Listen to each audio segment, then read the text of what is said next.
अस्सलामु अलैकुम वरहमतुल्लाहि वबरकातुहू। अज़ीज़ तलबा तालिबात, आज हम फिर हाज़िर हैं जमात हश्तुम मज़मून साइंस की सरगर्मी नामा 22 लेकर। इस सरगर्मी नामे के अंदर आवाज़ का पैदा होना, एहतजाज़ और एहतजाज़ी हरकत, आवाज़ की सतह, इन नुकात को देखना है। और इसी तरह इसमें मौजूद इसके सवालात जो दिए गए हैं, आइए मश्क करके उसके सवालात के जवाब भी हम देखेंगे। इससे वीडियो को पूरा देखें और उसको समझने की कोशिश करें। तो आइए ज़हन नशीर करें। आवाज़ का पैदा होना। आवाज़ कैसे पैदा होती है? झेल में चंद वाक़यात दिए गए हैं, शक्ल में दिखा रहा है, आपको दिखाया गया है कि आपने दोनों हाथ से ताली बजाई, कोई साज़ बजाया या पटाखा फोड़ा गया, और मोबाइल फ़ोन बजते वक्त उस पर हाथ रखा, एक घंटी बजाने पर इसमें इर्तियाश पैदा हुआ। तो ये सारी आपको यहाँ पर जो मिसालें दी गई, इससे आवाज़ पैदा हो रही है। तो मुख्तलिफ़ वाक़यात से क्या हो रहा है कि आवाज़ पैदा हो रही है। तो आवाज़ यहाँ पर क्यों पैदा हो रही है कि चीज़ों के मुर्तइश होने की वजह से, उनके अंदर जो इर्तियाश हो रहा है, उस इर्तियाश की वजह से आवाज़ पैदा होती है। तो आवाज़ के पैदा होने के लिए इर्तियाश ज़रूरी है। मैं कह रहा हूँ मेरी हलक से आवाज़ निकल रही है, उसकी वजह यह है कि हलक में इर्तियाश हो रहा है और उस इर्तियाश की वजह से आवाज़ पैदा हो रही है। तो ऐसे ही तंबूर से जैसे आलात मौसीकी के तारों को छेड़े तो मुर्तइश होते हुए नज़र आते हैं। तो आप सितार वगैरह के जो आलात देखेंगे, उसके तार क्या होते हैं, मुर्तइश होते हुए दिखाई देते हैं। तो इर्तियाश के दौरान तारों के दोनों सिरे साकिन होते हैं। तो उस वक्त क्या होगा कि तारों के दोनों सिरे क्या होंगे, साकिन होंगे। मुर्तइश तार में इर्तियाश तार के दरमियानी हिस्से से एक जानिब जाकर दोबारा दरमियान में आता है। क्या होता है कि वो एक जानिब से जाकर दोबारा दरमियान में आता है। तार की हरकत बार बार मुकर्रर वक्त पर होती रहती है, वो बार बार होती रहती है। तो इस हरकत को दौरी हरकत कहते हैं। ये हरकत क्या कहलाएगी, दौरी हरकत कहलाएगी। अब इसमें कह रहा है कि रिकास, एहतजाज़, एहतजाज़ी हरकत। तो इस तरह बार बार आगे पीछे होने वाला झूला एक रिकास है। जिस तरह दिख रहा है शक्ल में, एक बच्चा झूला झूल रहा है, तो झूला किस तरह हो रहा है, इसमें बार बार आगे पीछे हो रहा है, तो एक रिकास की मिसाल है। तो झूले के एक सिरे से दूसरे सिरे तक जाकर दोबारा अपने सिरे पर आने से झूले का एक एहतजाज मुकम्मल हुआ।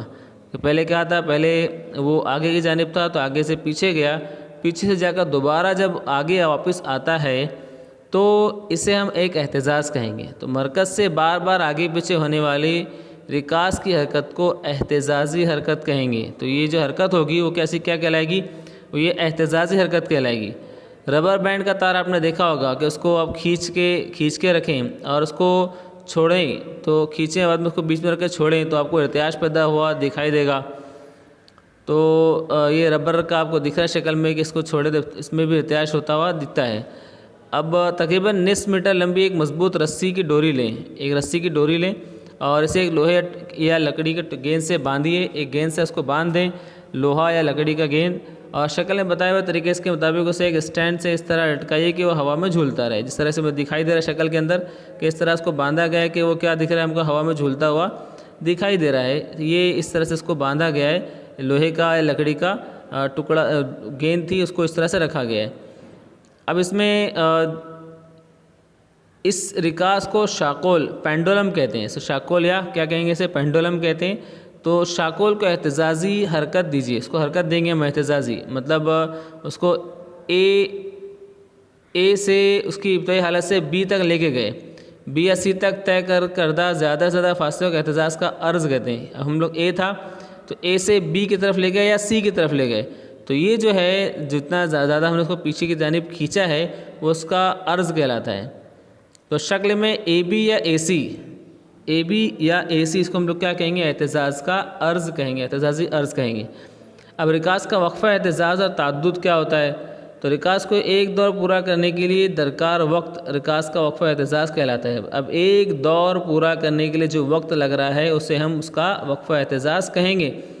अब एक दौर पूरा करना है उसे, तो एक दौर हम किसे कहेंगे, तो इसमें क्या कह रहा है कि जिस तरह तो नीचे लिखा हुआ है B A C A B, मतलब क्या है, हमने इस गेंद को बी पर रखा था, पहले बी से इसको हमने छोड़ा तो वो ए पर गया, फिर ए से होता हुआ वो फिर सी पर गया, सी पर जाकर रुका, फिर दोबारा रिटर्न वापस आया, वापस आकर फिर ए पर आया, फिर ए से दोबारा बी पर पहुंचा।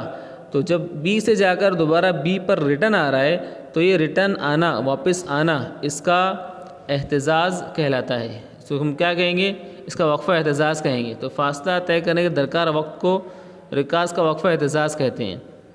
ठीक है, तो जो जितना वक्त लग रहा है वो क्या कहलाएगा, उसका वक्फ़ा एहतजाज़ कहलाएगा, कि उसको बी से जाकर दोबारा बी पर वापस आने के लिए जो वक्त लग रहा है उसको रिकाज का वक्फ़ा एहतजाज़ कहेंगे। तो रिकाज के 1 सेकंड में तय किए गए एहतजाज की तादाद को रिकाज का तादुद कहते हैं। तादुद कैसे कहेंगे, कि वो कितनी तेज़ जो है वो हरकत कर रहा है, 1 सेकंड में कितनी मरतबा वो हरकत करेगा। ज़्यादा हरकत होगा तो उसका तादुद ज़्यादा होगा, कम हरकत करेगा उसका तादुद कम होगा। अब इस तरह से तादुद के लिए दिया गया 1/, रिकाज का वक्फ़ा बराबर 1/t।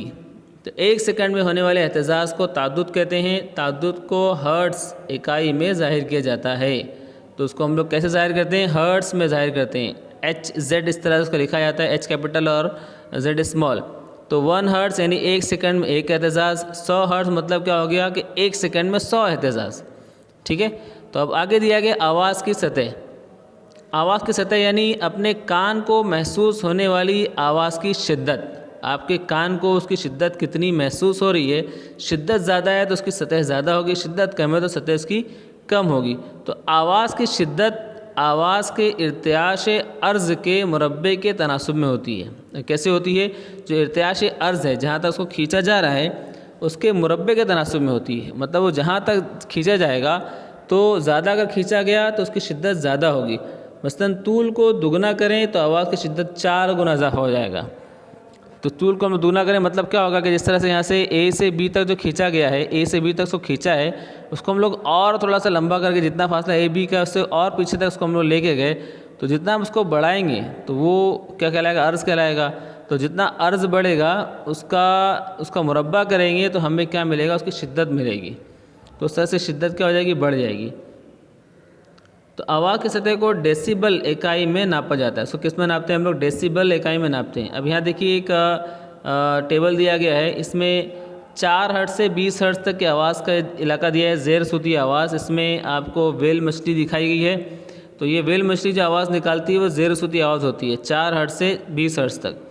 अब उसके बाद 20 हर्ट्ज़ से 20,000 हर्ट्ज़ तक जो दिया गया है ये काबिल समात आवाज़ है। इसमें गिटार दिया है, बांसुरी दी है और कुछ लोग दिए इंसान, मतलब इंसान की जो इस्तेदाद है वो 20 हर्ट्ज़ से 20,000 हर्ट्ज़ तक की आवाज़ को सुन सकने की इस्तेदाद है। उससे कम या उससे ज़्यादा की इस्तेदाद हमें नहीं है। अब 20 हर्ट्ज़ से ज़्यादा की जो आवाज़ होगी उसे हम लोग बाला सूती आवाज़ कहेंगे। देखो 20 हर्ट्ज़ से कम की आवाज़ को हम लोग ज़ेर सूती आवाज़ कहेंगे और 20,000 हर्ट्ज़ से ज़्यादा की आवाज़ को हम बाला सूती आवाज़ कहेंगे।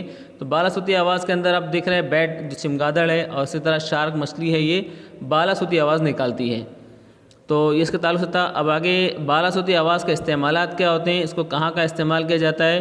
तो घड़ियों में पुर्ज़े और नाजुक ज़ेवरात की सफाई के लिए इसका इस्तेमाल करते हैं। जिस्म के अंदरूनी हिस्से देखने के लिए इसका इस्तेमाल होता है। दिमाग की गांठों को देखने के लिए इस्तेमाल होता है। धातों में नुक्स की जांच के लिए किया जाता है।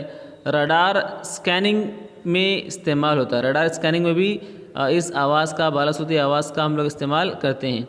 समंदर की तह या जहाज़ की हालत जानने के लिए सोनार तरीके में इस्तेमाल होता है। इसी तरह यहाँ पर भी कहाँ इस्तेमाल होता है कि समंदर की तह या जहाज़ की हालत जानने के लिए भी इसका इस्तेमाल हम करते हैं। अब देखिए यहाँ पर दिया गया, आइए मश्क करें। मदद से जोड़ियाँ लगाइए। बांसुरी क्या है, हवा से बजने वाला आला मौसीकी है। ताद्दुद किस तरह, ताद्दुद क्या होता है, इसको हम हर्ट्ज़ में नापते हैं। आवाज़ की सतह डेसिबल में नापी जाती है। बाला सूती आवाज़ ये 20,000 हर्ट्ज़ से ज़्यादा का ताद्दुद है और ज़ेर सूती आवाज़ 20 हर्ट्ज़ से कम ताद्दुद। तो ये जोड़ियाँ थी।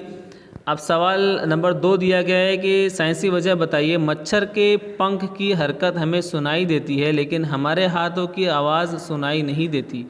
तो हमने इससे पहले पढ़ा कि जितना ज़्यादा जो इर्तियाश होगा, तो इर्तियाश जितना ज़्यादा होगा तो उतना ज़्यादा उसका ताद्दुद होगा और ताद्दुद जितना ज़्यादा होगा तो उसको हम लोग सुन सकते हैं। चूँकि मच्छर के पर की जो हरकत है वो बहुत ज़्यादा होती है, उसका ताद्दुद ज़्यादा होता है, तो उस ताद्दुद ज़्यादा होने की वजह से उसकी जो हरकत की आवाज़ हमको सुन सकते हैं।